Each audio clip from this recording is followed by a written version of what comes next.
नमस्कार विद्यार्थी मित्रांनो, आज आपण गणित भाग 2 मधील पुढील प्रकरण वर्तुळ हे अभ्यासणार आहोत। तर हे तिसरं प्रकरण तुमच्या पाठ्यपुस्तकामध्ये आहे बघा, ज्याचं नाव आहे वर्तुळ। आता वर्तुळ या प्रकरणामध्ये तुम्ही या आधी इयत्तांमध्ये बरीचशी माहिती अभ्यासलेली आहे बघा, की एखादं वर्तुळ आपण जेव्हा काढतो तर ते वर्तुळ काढल्यानंतर त्याच्यामध्ये त्रिज्या असते, जीवा असते, व्यास असते, त्यानंतर स्पर्शिकाही आपण त्या ठिकाणी काढू शकतो। असे वेगवेगळे बिंदू असतात वर्तुळावरती, वर्तुळाच्या अंतर्भागात काही बिंदू असतात, वर्तुळाच्या बाहेरच्या भागात काही बिंदू असतात। ही सर्व माहिती आपण आतापर्यंतच्या इयत्तांमध्ये शिकलेलो आहोत। तसंच यावर आधारित काही प्रमेय आणि आणखीन काही महत्त्वाच्या बाबी आपण या प्रकरणामध्ये शिकणार आहोत। चला तर मग सुरुवातीला मी या ठिकाणी फळ्यावरती काही आकृत्या काढलेल्या आहेत, त्यांची माहिती आपण पहिल्यांदा पाहणार आहोत। बघा इथे, बघा इथे मी हे एक वर्तुळ काढलेलं आहे। या वर्तुळाचा जो केंद्रबिंदू आहे त्याला आपण ए म्हणूया। त्यानंतर इथे दुसरं एक वर्तुळ काढलेलं आहे, त्या वर्तुळाच्या केंद्रबिंदूला आपण बी म्हणूया।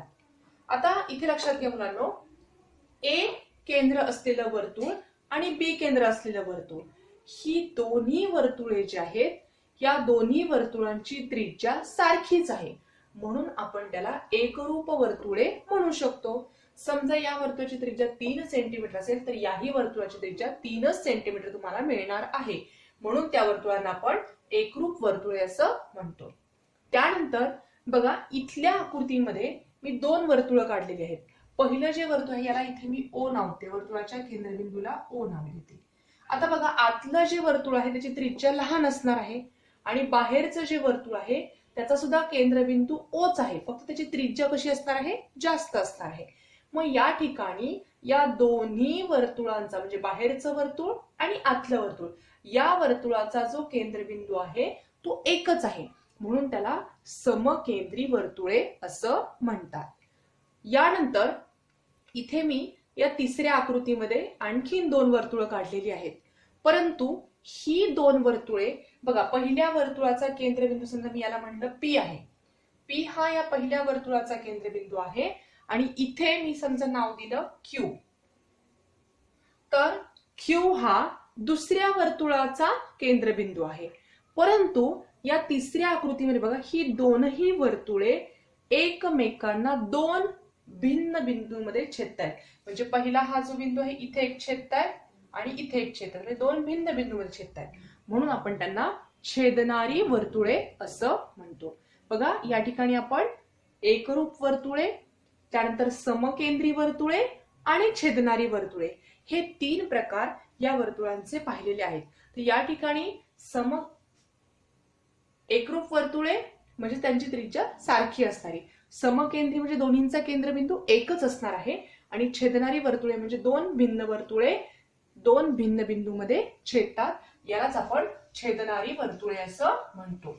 तर या तीन घटकांचा वापर करून आपण आणखीन काही माहिती या ठिकाणी अभ्यासणार आहोत। बघा तर तुम्हाला इयत्ता 8वी आणि 9वी मध्ये या वर्तुळाशी संबंधित, वर्तुळाच्या त्रिज्येशी संबंधित आणि त्याच्या जीवाशी संबंधित किंवा त्याच्या व्यासाशी संबंधित काही गुणधर्म आपण पाहिलेले होते। आता ते गुणधर्म तुमच्या पाठ्यपुस्तकामध्ये दिलेले आहेत, ते थोडेसे तुम्ही वाचायचे आहेत। मी यापुढील जो भाग आहे तो तुम्हाला या ठिकाणी सांगणार आहे की एका बिंदूतून, दोन बिंदूतून आणि तीन बिंदूतून आपण किती वर्तुळ काढू शकतो। आता समजा मी या ठिकाणी हा एक बिंदू घेतलेला आहे, याला आपण ओ म्हणूया। तर या बिंदूतून जाणारी, बघा मी इथे हे पहिलं वर्तुळ काढते, अंदाजे काढते मग आकार थोडासा बदलू शकतो। हे दुसरं वर्तुळ या ठिकाणी आपण काढू शकतो, इथे हे तिसरं वर्तुळ, इथे चौथं, हे पाचवं, हे सहावं, असं या बिंदूतून जाणारी आपण, म्हणजे बघा मी एकच बिंदू घेतलाय त्याला मी हे नाव थोडंसं इकडे लिहिते, ओ बिंदू म्हटलेलं आहे। तर या ओ बिंदूतून जाणारी आपण कितीही वर्तुळ काढू शकतो, म्हणून त्याला आपण म्हणू शकतो की एका बिंदूतून जाणारी आपण असंख्य वर्तुळे काढू शकतो। आता समजा जर मी दोन बिंदू घेतले, समजा इथे एक बिंदू आहे आणि इथे एक बिंदू आहे, समजा याला आपण ए म्हणूया, याला बी म्हणूया। आता याच्यातून जाणारं हे पहिलं जे वर्तुळ आहे हे तर आपल्याला मिळणारच आहे, हे पहिलं वर्तुळ आपल्याला मिळणारच आहे, पण त्याचप्रमाणे इथे जर आपण अशा प्रकारे हे खालच्या बाजूने दुसरं वर्तुळ आणखी इथे खालच्या बाजूने तिसरं वर्तुळ या दोन बिंदूतून जाणार, इथे थोडस अशा प्रकारे. त्याचप्रमाणे या दोन बिंदूतून जाणारं वरती एक वर्तुळ, इथून परत अशा प्रकारे दुसरं एखादं वर्तुळ. अशी असंख्य वर्तुळे देखील आपण या ठिकाणी काढू शकतो. म्हणजे जर दोन भिन्न बिंदू जर आपण घेतले तर वरच्या बाजूने काही वर्तुळ आणि खालच्या बाजूने काही वर्तुळ आपण या ठिकाणी काढू शकतो. म्हणजेच दोन भिन्न बिंदूतून जाणारी सुद्धा आपण असंख्य वर्तुळे काढू शकतो. आता तीन बिंदूंचा आपण या ठिकाणी विचार करणार आहोत. समजा मी कोणतेही तीन बिंदू घेतले. आता मी इथे पहिल्यांदा वर्तुळ काढते आणि मग तुम्हाला ते तीन बिंदू घेऊन दाखवते. आता या आकृतीमध्ये समजा हा ए बिंदू आहे, हा इथे बी बिंदू आहे आणि इथे सी बिंदू आहे. आता लक्षात घ्या, या आकृतीमध्ये इथे मी ए बिंदू वरती घेतलाय, बी इथे घेतलाय आणि सी थोडासा खालच्या बाजूला घेतलाय. हे ए, बी आणि सी हे तीनही बिंदू हे नैक रेषीय आहेत. नैक रेषीय म्हणजे काय, ते एकाच रेषेवर नाहीत, ते कुठेही घेतलेत आपण. मग या तीन बिंदूतून जाणारं आपण एकच वर्तुळ काढू शकतो. जर तीन नैक रेषीय बिंदू जर आपण घेतले, नैक रेषीय म्हणजे एकाच रेषेवर नसणारे, कुठेही तुम्ही ते घेऊ शकता, त्याच्यातून जाणारं आपण एकच वर्तुळ काढू शकतो. आणि जर समजा आता ही आकृती मी अशीच ठेवते आणि या ठिकाणी समजा मी इथे ए बिंदू घेतला, इथे बी बिंदू घेतला आणि इथे जर सी बिंदू घेतला, तर लक्षात घ्या या तीनही बिंदूतून जाणारं आपण वर्तुळ काढू शकत नाही. कारण जर समजा मी काढायचा प्रयत्न केला तर हे एक वर्तुळ काढते, पण हा बिंदू त्या वर्तुळावरती येणार नाही. किंवा ही दोन बिंदू जर घेतले तर या ठिकाणी तुम्ही अशा प्रकारे हे एक वर्तुळ काढू शकता, या दोन बिंदू जाणारे हे काढू शकता, पण तिसरा बिंदू या वर्तुळावरती येणार नाही. म्हणून आपण जर तीन बिंदू एका सरळ रेषेत जर घेतले तर त्या सरळ रेषेवरती जर तीनही बिंदू असतील त्यामधून एकही वर्तुळ काढता येत नाही. आणि जर ते तीन बिंदू नैक रेषीय असतील त्याच्यातून एक वर्तुळ आपण काढू शकतो. तर या ठिकाणी काही गुणधर्म आपण जे पाहिले आहेत ते मी परत एकदा तुम्हाला सांगते. तुमच्या पाठ्यपुस्तकामध्ये पान क्रमांक 49 वरती हे गुणधर्म लिहिलेले आहेत बघा, की एका बिंदूतून जाणारी आपण असंख्य वर्तुळे काढू शकतो. मी तुम्हाला आकृती आत्ताच काढून दाखवलेली आहे. दोन भिन्न बिंदूतून जाणारी देखील आपण असंख्य वर्तुळे काढू शकतो. आणि तीन नैक रेषीय बिंदूतून जाणारं एक आणि एकच वर्तुळ आपण काढू शकतो. तुम्ही इथे पाहू शकता आकृतीमध्ये. आणि चौथा गुणधर्म आहे की तीन एकरेषीय बिंदूतून जाणारे एकही वर्तुळ आपण काढू शकत नाही. बघा इथे जर तीन बिंदू आपण एका रेषेमध्ये घेतले त्याच्यातून आपण जाणारं वर्तुळ काढू शकत नाही. तर हे गुणधर्म तुम्हाला लक्षात ठेवायचे आहेत. यानंतर आपण पुढील भाग पाहणार आहोत. यामध्ये वृत्तछेदिका आणि स्पर्शिका कशाला म्हणायचं हा भाग पाहणार आहोत. इथे वृत्त छेदिका व स्पर्शिका. आता बघा समजा इथे एक वर्तुळ आहे. या वर्तुळामध्ये मी या वर्तुळाच्या केंद्रबिंदूला ओ नाव देते आणि इथे एक बिंदू आहे, याला आपण पी म्हणूयात. ही रेषा एम आहे असं म्हणूयात. आता या आकृतीमध्ये नीट लक्षात घ्या मुलांनो, इथे समजा मी ओ केंद्र असलेलं वर्तुळ काढलेलं आहे आणि या वर्तुळावरती मी पी हा बिंदू घेतलेला आहे आणि पी बिंदूतून जाणारी इथे एक रेषा एम काढलेली आहे. तर लक्षात घ्या या रेषेला आपण या वर्तुळाची स्पर्शिका म्हणू शकतो, कारण ती वर्तुळाला एकाच बिंदूमध्ये स्पर्श करते म्हणून तिला आपण स्पर्शिका म्हणतो. आता वृत्तछेदिका म्हणजे काय आपण हे पहिल्यांदा पाहूया. तर इथे समजा मी दुसरं एक वर्तुळ काढते आणि या वर्तुळाच्या केंद्रबिंदूला मी सी नाव देते आणि इथे दुसरी एक रेषा मी एन काढलेली आहे. आता इथे लक्षात घ्या हा बिंदू जो आहे त्याला मी पी म्हणते आणि याला क्यू म्हणते. आता बघा दुसऱ्या आकृतीमध्ये सी केंद्र असलेलं एक मी वर्तुळ काढलेलं आहे आणि त्या वर्तुळामधनं जाणारी एक रेषा एन काढलेली आहे आणि ही एन रेषा वर्तुळाला पी आणि क्यू अशा दोन बिंदूंमध्ये छेदत आहे. मग या ठिकाणी या रेषा एन ला त्या वर्तुळाची काय म्हणतात, वृत्तछेदिका म्हणतात.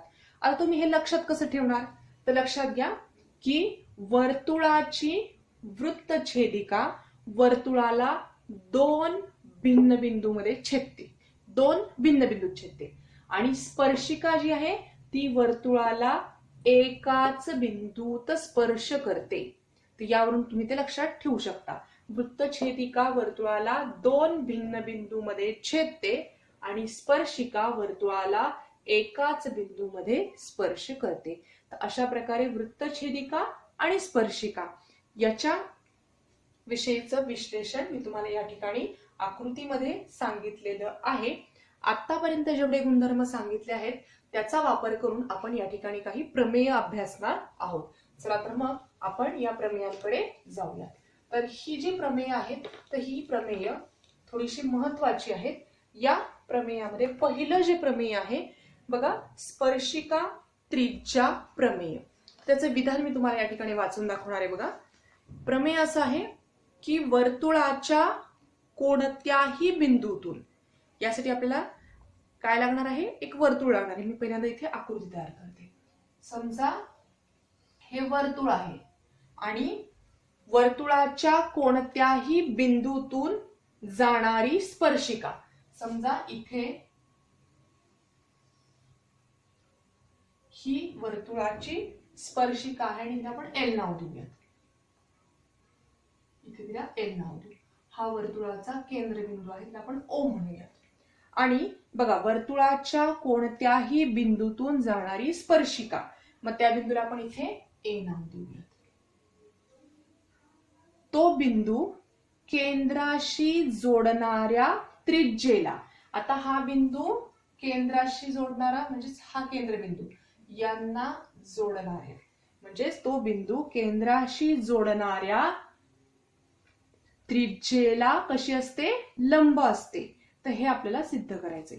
म्हणजे प्रमेयाचं विधान काय आहे बघा, की कुठलंही एक वर्तुळ आपल्याला दिलेलं आहे, या वर्तुळावरती आपण एक स्पर्शिका काढलेली आहे जी वर्तुळाला फक्त एकाच बिंदूमध्ये स्पर्श करणार आहे. त्या बिंदूचं नाव आहे ए. तुम्हाला दाखवायचं काय आहे इथे, तर हा जो बिंदू ए आहे, हा ए बिंदू केंद्रबिंदूला जोडणारी जी त्रिज्या आहे त्या त्रिज्येला कसा असणार आहे, लंब. म्हणजे या ठिकाणी तयार होणारा कोण किती असला पाहिजे, 90 अंशाचा असणार आहे. हे आपल्याला सिद्ध करायचं आहे. मग यासाठी आपण एक आकृती तयार केलेली आहे आणि या आकृतीवरून आपण पक्ष, साध्य आणि सिद्धता लिहिणार आहोत. तर पक्ष काय येणार, तर ते लक्षात घ्या मुलांनो, जी दिलेली माहिती असते ते म्हणजे पक्ष असतं. मग या ठिकाणी आपण काय पक्ष लिहिणार, तर आपण काय केलेलं आहे बघा, की ओ केंद्र असलेलं वर्तुळ आहे आणि त्याला एल ही स्पर्शिका काढलेली आहे आणि ती स्पर्शिका वर्तुळाला ए बिंदूमध्ये स्पर्श करतीये. आणि आणखीन काय माहिती दिसतीये, तर ओ ए ही वर्तुळाची त्रिज्या आहे. मग जी माहिती आपल्याला आकृतीमध्ये दिसतीये तीच आपण पक्षामध्ये लिहिणार आहोत. म्हणजेच काय येणार आहे, तर केंद्र ओ असलेल्या वर्तुळाला रेषा एल, बघा, केंद्र ओ असलेल्या वर्तुळाला रेषा एल ही कुठल्या बिंदूमध्ये स्पर्श करते, ए बिंदूत स्पर्श करते. आणि त्याचबरोबर काय होते बघा, तसंच काय आहे, ओ ए ही काय झाली मग त्रिज्या आहे. तसेच रेख ओ ए ही त्रिज्या आहे. जी आकृतीत माहिती दिसते किंवा जी दिलेली आहे तीच म्हणजे पक्ष असतं. मग या ठिकाणी आपण काय लिहिले पक्ष बघा, की केंद्र ओ असलेल्या वर्तुळाला रेषा एल ही ए बिंदूमध्ये स्पर्श करते आणि ओ ए ही काय आहे, त्याची त्रिज्या आहे. मग आता आपल्याला दाखवायचं काय आहे, तर ही जी रेषा एल आहे ती ओ ए ला कशी आहे, लंब आहे, दाखवायचं. म्हणजे दाखवायचं असतं ते म्हणजे असतं साध्य. म्हणून या ठिकाणी साध्य काय येणार आहे बघा, की रेषा एल लंब आहे रेषा, किंवा आपण त्याला त्रिज्या म्हणूयात, इथे त्रिज्या ओ ए. हे आपल्याला सिद्ध करायचं आहे की रेषा एल जी आहे ती त्रिज्या ओ ए ला काय आहे, लंब आहे. आपल्याला हे सिद्ध करायचं आहे. मग आता आपल्याला ही सिद्धता सिद्ध करण्यासाठी आकृतीत आपल्याला स्पष्टपणे दिसते, म्हणून आपल्याला ही सिद्धता काय करावी लागणार आहे, उलट्या पद्धतीने सोडवावी लागणार आहे. म्हणजे असं गृहीत धरावं लागणार आहे आपल्याला की ही जी रेषा एल आहे ती त्रिज्या OA ला लंबच नाहीये, असं आपल्याला गृहीत धरावं लागणार आहे. मग जर ही रेषा एल त्रिज्या OA ला जर लंब नसेल तर आपल्याला इथे आणखीन एखादा कुठला तरी बिंदू घ्यावा लागेल आणि मग ती त्रिज्या त्या बिंदूमध्ये लंब आहे असं गृहीत धरावं लागेल. चला तर मग आपण सिद्धतेला सुरुवात करूया. ही सिद्धता लिहिताना लक्षात घ्या आपल्याला असं गृहीत धरावं लागणार आहे की समजा रेषा एल ही रेख म्हणूयात आपण आता इथे रेख OA ला लंब नाही. आपण असं गृहीत धरतोय की ही रेषा एल OA ला लंब नाही आणि जर ती लंब नसेल तर मग त्या ठिकाणी काय असणार आहे, आपण दुसऱ्या एका बिंदूवर देऊ. इथे आपण त्याला बी म्हणतोय, तर या बिंदूवरती लंब आहे असं म्हणावं लागेल. म्हणून दुसरं वाक्य काय येणार या ठिकाणी बघा की समजा बिंदू O मधून एल वर OB हा लंब काढला. मग जर समजा OA ही रेषा एल वर लंब नसेल तर आपल्याला काय गृहीत धरावं लागेल, मग इथे दुसरी एक त्रिज्या आपण OB काढलीये आणि ती त्याच्यावरती रेषा एल वर लंब आहे असं आपल्याला गृहीत धरावं लागेल. म्हणून आपण काय वाक्य लिहिलं की समजा बिंदू O मधून रेषा एल वरती OB हा लंब आपण काढलेला आहे. मग याचा अर्थ काय झाला की बिंदू B व बिंदू A हे काय असेल, हे दोन भिन्न बिंदू आहेत. हे भिन्न आहेत किंवा भिन्न बिंदू आहेत म्हटलं तरी चालेल. बघा जर OA ही त्रिज्या रेषा एल वर लंब नाहीये तर दुसरी रेषा आपण काय घेतली, OB ही लंब आहे. मग A आणि B बिंदू काय झाले, हे वेगवेगळे आहेत. जर लंब असतील तर एकच आले असते, परंतु हे दोन बिंदू हे वेगवेगळे आहेत. मग याचा अर्थ काय येणार आहे बघा, जर आपण इथे B बिंदू घेतला तर A बिंदू पासून जर B बिंदू आपण 2 सेंटीमीटर अंतरावर घेतला तर तसाच तो वरच्या बाजूला पण आपण घेऊ शकतो. मग या ठिकाणी आपण आणखीन एक C बिंदू या ठिकाणी असा आपला रेषा एल वरती घेता येऊ शकतो. म्हणजेच रेषा एल वर C हा बिंदू असा घेतला की कसा घेतला तो की बघा सगळ्यात पहिल्यांदा हे तीनही बिंदू एकाच रेषेवरती असणार आहेत. बघा कसा घेता येईल तो की C dash A dash B. याचा अर्थ काय आहे तर C बिंदू A बिंदू आणि B बिंदू हे एकाच रेषेवरती आहेत आणि हे जे अंतर आहे दोन्ही मधलं ते कसं आहे, सारखं आहे.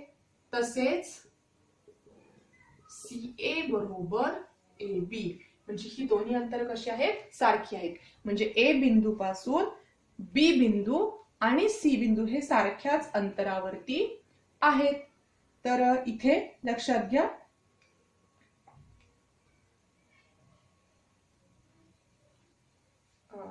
इथे एक मिनिट इथे लक्षात घ्या, जर B बिंदू जर आपण इथे लंब घेणार असू तर जेवढं अंतर BA चं असणार आहे बघा, B बिंदू पासून A बिंदूचं, तर तेवढंच अंतर कशाचं असलं पाहिजे तर BC चं घ्यावं लागेल. इथे आपण B बिंदूला लंब गृहीत धरतोय त्यामुळे इथे अंतर काय आलं पाहिजे BA आणि BC.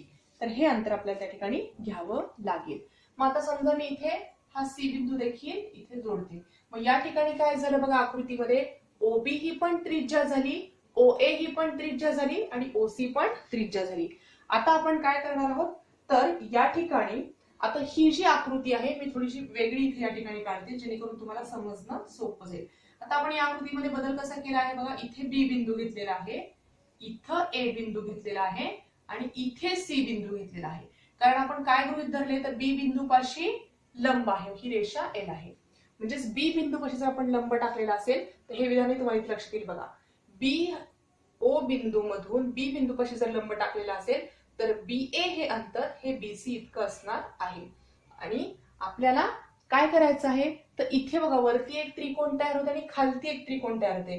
हे त्रिकोण आपल्याला एकरूप दाखवायचे आहेत म्हणून आपण तेच दोन त्रिकोण विचारात घेणार आहोत. मग पहिला जो त्रिकोण आहे तो त्रिकोण आपण घेऊयात OBC. त्रिकोण OBC व त्रिकोण OBA मध्ये आता त्रिकोण एकरूप दाखवण्यासाठी आपल्याला कमीत कमी 2 गोष्टी किंवा 3 गोष्टी माहित असणं आवश्यक आहे. मग आता आपल्याला इथे माहिती आहे बघा की पहिल्यांदा बीसी, रेख बीसी जो आहे तो एकरूप आहे रेख बीए ला. या विधानामधून आपल्याला लक्षात येते बघा की जेवढं अंतर बीसीचं आहे तेवढंच बीएच आहे, म्हणून ते रेख कसे असणार आहेत, एकरूप असणार आहेत. कारण आपण ही काय केलेली आहे, रचना केलेली आहे. आणि जर हे दोन रेषाखंड एकरूप असतील तसंच कोण ओबीसी जो आहे तो एकरूप कुणाला असणार आहे, तर कोण ओबीए ला. कारण बघा इथे वरती आपण ओबी लंब आहे म्हणतोय रेषा एल वरती, त्यामुळे वरती काय टाळणार आहे, 90 अंशाचा कोण आणि खाली पण 90 अंशाचा कोण. मग हे दोन्ही कोण कसे असणार आहेत, काटकोण. म्हणून आपण त्याला कारण द्यायचंय प्रत्येकी काटकोण. आता त्यानंतर बघा की या आकृतीमध्ये रेषा ओबी किंवा रेख ओबी ही एकरूप असणार आहे रेख ओबी ला, कारण ती दोन्ही त्रिकोणांची काय आहे, सामायिक भुजा आहे. म्हणून त्याला आपण काय लिहू शकतो, सामायिक भुजा. मग इथे ओबी एकरूप ओबी जर असेल तर काय मिळणार आहे, तर तो त्रिकोण आपल्याला एकरूप मिळणार आहे. बघा एक बाजू इथे, दुसरी बाजू आणि इथे कोण, म्हणून हे दोन त्रिकोण कसे झाले, एकरूप झाले. म्हणून त्रिकोण ओबीसी एकरूप त्रिकोण ओबीए. तर हे दोन त्रिकोण कोणत्या कसोटीनुसार एकरूप होतील, तर बघा इथे बाजू कोण आणि बाजू, मग याला कारण द्यायचं आपण बा को बा कसोटीनुसार ते दोन त्रिकोण एकरूप आहेत.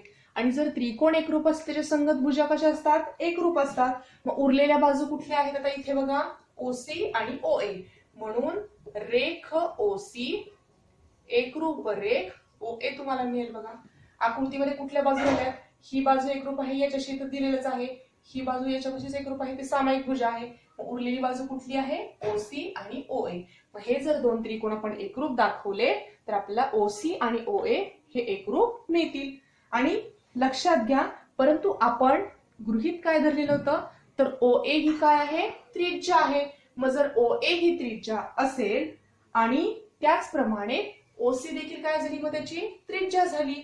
परंतु लक्षात घ्या या ठिकाणी याचा अर्थ आपल्याला काय मिळाला बघा, जर ओए ही पण वर्तुळाची त्रिज्या असेल आणि ओसी पण वर्तुळाची त्रिज्या असेल तर सी बिंदू आणि ए बिंदू कशावर असणार आहेत, वर्तुळावर असले पाहिजेत.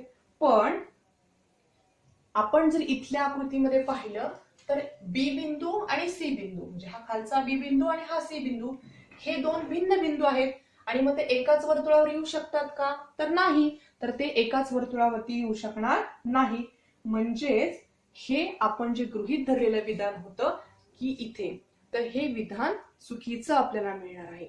म्हणजेच फक्त एक आणि एकच बिंदू असा असणार आहे, एक की ज्यामधून ती रेषा एल जाणार आहे. म्हणजेच ती रेषा एल ही त्रिज्या ओए ला लंब असणार आहे. तर इथे मी ही सिद्ध तुम्हाला पुन्हा एकदा व्यवस्थित सांगते कशी लक्षात ठेवायची. तर बघा मुलांनो, इथे आपण सुरुवातीला जे वर्तुळ घेतलं होतं त्या वर्तुळाला आपण इथे स्पर्शिका काढलेली आहे. आणि जी दिलेली माहिती असते आकृतीमध्ये ते म्हणजे पक्ष असतं, जे दाखवायचं असतं ते साध्य असतं. आता आपण या ठिकाणी काय गृहीत धरलं होतं की रेषा एल जी आहे ती ओए या त्रिज्येला लंब नाही असं गृहीत धरलं. मग जर ती लंब नसेल तर आणखीन आपण त्या ठिकाणी वेगळे बिंदू आपण घेतले होते. बघा इथे बी बिंदू आपण त्या ठिकाणी घेतला होता आणि तो जो बी बिंदू आहे त्याचप्रमाणे आपण इथे वरती सी बिंदू देखील घेतला होता. मग इथे या आकृतीमध्ये बदल कसा झाला, तर बघा की सुरुवातीला आपण ए बिंदू मध्ये ओए ही त्रिज्या घेतली होती. आपण जो बदल केला आहे त्या ठिकाणी काय तयार होणार आहे, मग ओबी ही त्रिज्या तयार झाली. ओए आणि ओसी हे ए आणि सी दोन बिंदू भिन्न मिळाले आणि आपण त्यावरून हे दोन त्रिकोण एकरूप दाखवले.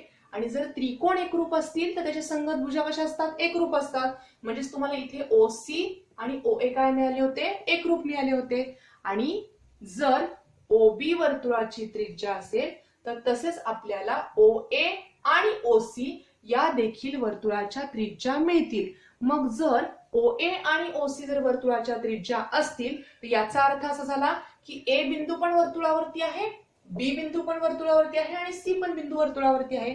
पण ते वर्तुळावर जर असतील तर ते एका रेषेवर येतील का, नाही, कारण आपण मगाशीच पाहिलं की एका सरळ रेषेवर जर 3 बिंदू असतील त्याच्यातून वर्तुळ जाऊ शकत नाही, म्हणून आपल्याला इथे विसंगती मिळते. म्हणून आपण त्या ठिकाणी म्हणू शकतो की या विसंगतीनुसार फक्त ए हा एकच बिंदू असा असणार आहे की ज्या ठिकाणी रेषा एल ही त्रिज्या OA ला लंब असणार आहे. तर ही सिद्धता तुमच्या पाठ्यपुस्तकामध्ये पान क्रमांक 51 वरती दिलेली आहे, ती तुम्ही वहीमध्ये लिहिणार आहात. तर ही सिद्धता थोडीशी मोठी होती, तुम्ही पुन्हा एकदा ही घरी व्यवस्थित समजावून वहीमध्ये लिहायची आहे. तर यापुढील आणखीन 2 प्रमेय जे आहेत ती मी फक्त तुम्हाला या ठिकाणी सांगणार आहे आणि आपण या ठिकाणी पुढचं जे प्रमेय आहे ते फक्त पाहणार आहोत. तर हे पुढचं जे प्रमेय आहे तर ते या प्रमेयाचा व्यत्यास असणार आहे बघा. तर व्यत्यास कशाला म्हणतात ते पहिल्यांदा मी तुम्हाला या ठिकाणी सांगते की जेव्हा एखादं प्रमेय असतं, आता तुम्हाला या प्रमेयामध्ये काय दिलेलं होतं बघा की वर्तुळाच्या कोणत्याही बिंदूतून जाणारी स्पर्शिका ही तो बिंदू आणि केंद्राशी जोडणाऱ्या त्रिज्येला लंब असते. म्हणजे स्पर्शिका ही त्रिज्येला लंब असते हे तुम्हाला दाखवायचं होतं. आता व्यत्यासामध्ये काय असतं की जे दाखवायचं असतं ते दिलेलं असतं आणि जे दिलेलं असतं ते दाखवायचं असतं. म्हणजेच तुम्हाला व्यत्यास काय आहे ते विधान वाचलं की लक्षात येईल बघा. आता जे आपण प्रमेय पाहिलं होतं की स्पर्शिका त्रिज्या प्रमेयाचा व्यत्यास, स्पर्शिका त्रिज्या प्रमेय जे पाहिलं होतं त्याचाच व्यत्यास या ठिकाणी आहे बघा. आता बघा या विधानामध्ये काय दिलेलं आहे तुम्हाला, तर वर्तुळाच्या त्रिज्येच्या बाह्य टोकातून, म्हणजे एक वर्तुळ आहे त्याची एक त्रिज्या आहे, त्रिज्येचं बाहेरचं टोक म्हणजे काय येणार आहे की जो बिंदू वर्तुळावरती असणार आहे तो बिंदू, आणि त्या त्रिज्येला लंब असणारी रेषा, लंब असणारी रेषा म्हणजे तिला आपण स्पर्शिका म्हणू शकतो. तर ही लंब असणारी रेषा त्या वर्तुळाची स्पर्शिका असते. तर ह्या तुम्हाला व्यत्यास त्या ठिकाणी दिलेला आहे, त्याचं स्पष्टीकरण तुमच्या पाठ्यपुस्तकामध्ये दिलेलं आहे, ते तुम्ही फक्त वहीमध्ये लिहायचं आहे. आणि यापुढील जे प्रमेय आहे ते मी या ठिकाणी तुम्हाला समजावून सांगणार आहे.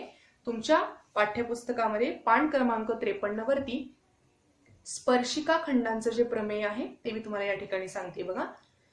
प्रमेयाचं विधान असं आहे, वर्तुळाच्या बाह्य भागातील बिंदूपासून त्या वर्तुळाला काढलेले स्पर्शिका खंड एकरूप असतात.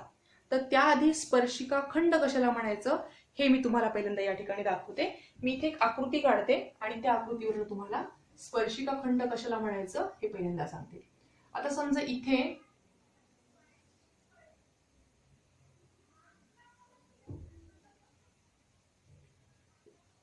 बघा, समजा इथे O केंद्र असलेलं वर्तुळ आहे. हा तुमच्या पाठ्यपुस्तकाचेच नाव मी या ठिकाणी घेते बघा.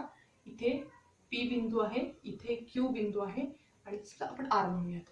तर बघा इथे हा R बिंदू आहे जो वर्तुळाच्या कुठे आहे, बाहेरच्या भागात आहे.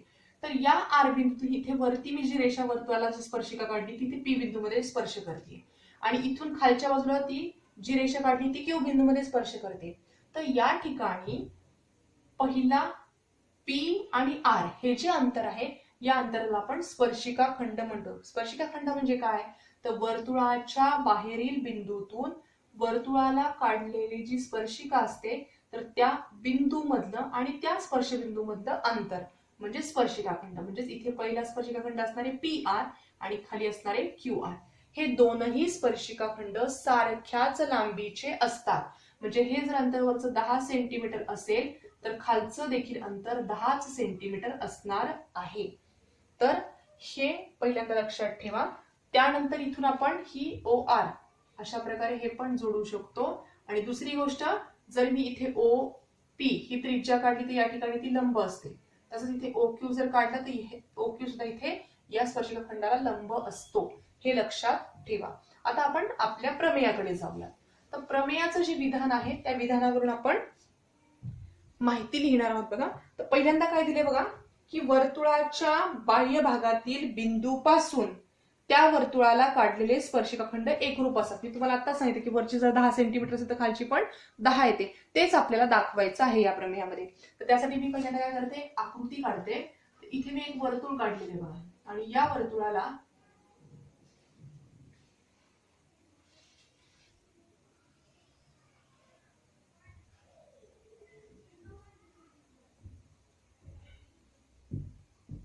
या आकृतीमध्ये पुस्तकातलीच नावं मी या ठिकाणी घेतली बघा. इथे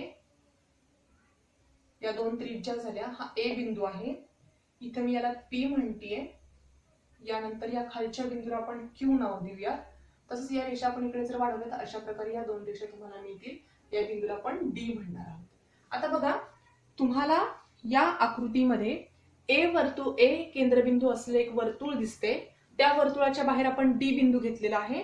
या ठिकाणी तुम्ही ही रेषा देखील जोडू शकता. तर डी बिंदू पासून पहिल्यांदा पीडी हा स्पर्शिकाखंड काढलाय, त्यानंतर खाली क्यूडी हा एक स्पर्शिकाखंड काढलेला आहे. आणि ही वर्तुळाची त्रिज्या इथे लंब असते, इथे पण लंब असते, म्हणून आपण 90 अंशाचं गुण त्या ठिकाणी केलेला आहे. तर अशा प्रकारे बघा की या आकृतीवरून आपण प्रमेयाचं सिद्धता लिहिणार आहोत. आता बघा, तुम्हाला तुमच्या पुस्तकामध्ये पक्ष आणि साध्य आकृतीवरून लिहायला सांगितलेलं आहे.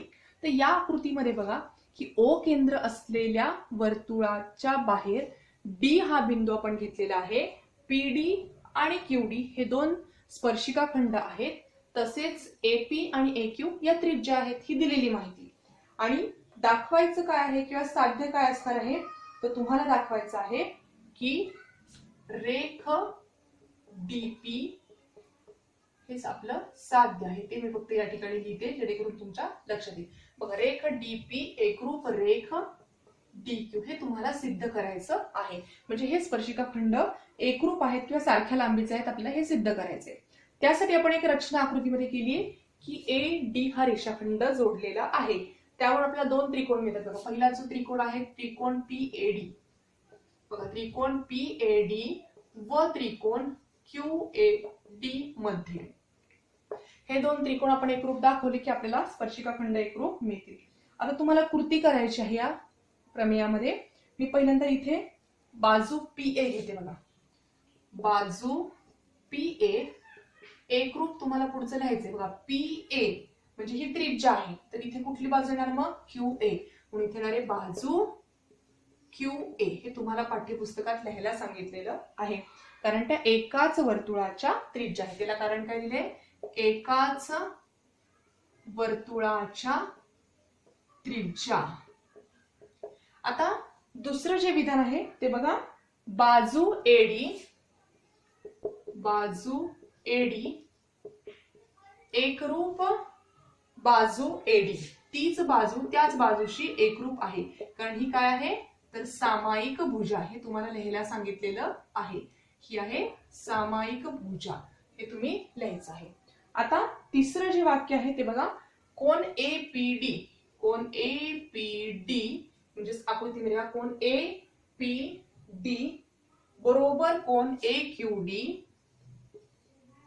बघा, कोण एक्यूडी बरोबर 90 अंश. त्या दोन्हींची माप कशी आहे, 90 अंश. कारण स्पर्शिकेच्या प्रमेयानुसार आताच आपण ते पाहिलं होतं. म्हणून येणार इथं स्पर्शिकेचे प्रमेय. तर इथे बघा, आपल्याला या दोन त्रिकोणांमध्ये आपल्याला इथे बाजू मिळाल्या एकरूप, इथे बाजू आणि इथे कोण मिळाले, म्हणून त्रिकोण पी ए डी एकरूप त्रिकोण क्यू ए डी. याला कारण काय लिहिणार तुम्ही, तर बाजू कोण आणि बाजू म्हणजे कुठली कसोटी येणार आहे, बा कसोटी. या कसोटीनुसार हे दोन त्रिकोण एकरूप असतील. आणि जर त्रिकोण एकरूप असतील त्याच्या संगत बाजू कशा असतात, एकरूप असतात. म्हणून आपण म्हणू शकतो की रेख डीपी एकरूप रेख डीक्यू. कारण बघा, या आकृतीमध्ये ही बाजू एकरूप आहे या बाजूशी, ही सामायिक भुजा आहे. मग उरलेल्या बाजू कुठल्या आहेत, तर डीपी आणि डीक्यू. आपल्याला तेच दाखवायचं होतं. फक्त या प्रमेयामध्ये तुम्हाला त्रिकोण एकरूप दाखवायचा आहे. तर इथे आपण आजच्या भागामध्ये बरेचसे टॉपिक या ठिकाणी पाहिलेले आहेत. तुम्ही सर्वांनी हे सर्व टॉपिक तुमच्या वहीमध्ये लिहायचे आहेत, सिद्धता लिहायच्या आहेत आणि त्या समजावून घेण्याचा प्रयत्न करायचा आहे. तर आजच्या भागामध्ये आपण इथेच थांबणार आहोत. तर या संबंधित मी तुम्हाला जी महत्त्वाची विधानं आहेत तुमच्या पाठ्यपुस्तकामध्ये पान क्रमांक 54 वरती दिलेली आहेत. मी तुम्हाला वाचून दाखवते. बघा, स्पर्शिका त्रिज्या प्रमेय जे आपण पाहिलं होतं त्याचं विधान असं आहे. बघा, वर्तुळाच्या कोणत्याही बिंदूतून जाणारी स्पर्शिका तो बिंदू केंद्राशी जोडणाऱ्या त्रिज्येला लंब असते. ते प्रमेय आपण आत्ताच पाहिलं. त्यानंतर स्पर्शिका त्रिज्या प्रमेयाचा जो व्यत्यास होता तो मी तुम्हाला सांगितला होता बघा, की वर्तुळाच्या त्रिज्येच्या बाह्य टोकातून जाणारी आणि त्या त्रिज्येला लंब असणारी रेषा त्या वर्तुळाची स्पर्शिका असते. आणि तिसरं विधान आहे बघा, वर्तुळाच्या बाह्य भागातील बिंदूपासून त्या वर्तुळाला काढलेले स्पर्शिका खंड एकरूप असतात. ही तीनही प्रमेय आपण पाहिली. तुम्हाला तुमच्या पाठ्यपुस्तकामधील पान क्रमांक 49 वरची विधानं, काही व्याख्या आणि पान क्रमांक 54 वरची हे गुणधर्म वहीमध्ये लिहायचे आहेत. तर आजच्या भागामध्ये आपण